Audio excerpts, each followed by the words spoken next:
এজন্য বলে যে আল্লাহ তাআলার কাছে আমার আমলনামা পেশ হোক, এটা আমি চাই।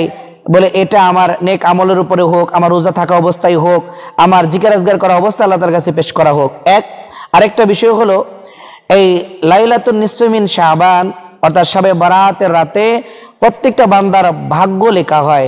সে আগামী 1 বছর কি করবে, সে কি উপার্জন করবে, সে কি কি নেক আমল করবে, সে কোন দিন মারা যাবে, বলে কোন দিন কারা কারা মারা যাবে, এই লিস্টটা আজরাইলের হাতে দিয়ে দেওয়া হয় যে এই বছর এই লোকগুলা মারা যাবে, এই বছর এই মানুষগুলা জন্মগ্রহণ করবে, তাদের লিস্টগুলো দিয়ে দেওয়া হয়। এজন্য নবীজি বলে আমি চাই আমার 1 বছরের ভাগ্যটা এটা লেখা হোক যে আমার রোজা অবস্থায় বা আমার ইবাদত অবস্থায়, জিকির আজগার অবস্থায়।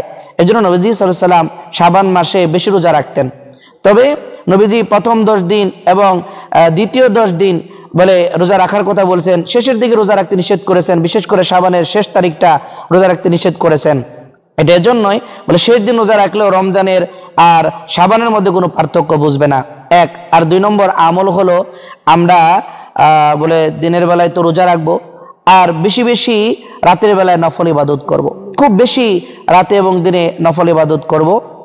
আর আরেকটা আমল হলো যে সমস্ত আমরা মুসাফির থাকার কারণে, অসুস্থ থাকার কারণে গত বছর রমজান মাসে রোজা আমরা রাখতে পারি না, কাজা হয়ে গেছে, এগুলো যদি শাবানের আগে আদায় করা না হয় তো শাবান মাসেই অর্থাৎ রমজান মাস আসার আগেই শাবান মাসেই ওই কাজা রোজাগুলো, ফরজ রোজাগুলো আদায় করে নেওয়া। আমাদের অনেক মা বোন আছে বলে যে নিফাসের কারণে, বাচ্চা হওয়ার কারণে কিছু রোজা কাজা যায়, অথবা তার মাসিক হওয়ার জন্য, ঋতুস্রাব হওয়ার জন্য তার কিছু রোজা কাজা হয়ে যায়। ওগুলো বলে যদি সারা বছর তার রাখা না হয় তাহলে শাবান মাসে এই রোজাগুলো আদায় করে নেওয়া। কারণ 1 বছরের রোজা আরেক বছর আসার আগেই কাজা আদায় করে নেওয়া, এটাই নবীজি সাল্লাল্লাহু আলাইহি ওয়াসাল্লামের নির্দেশ।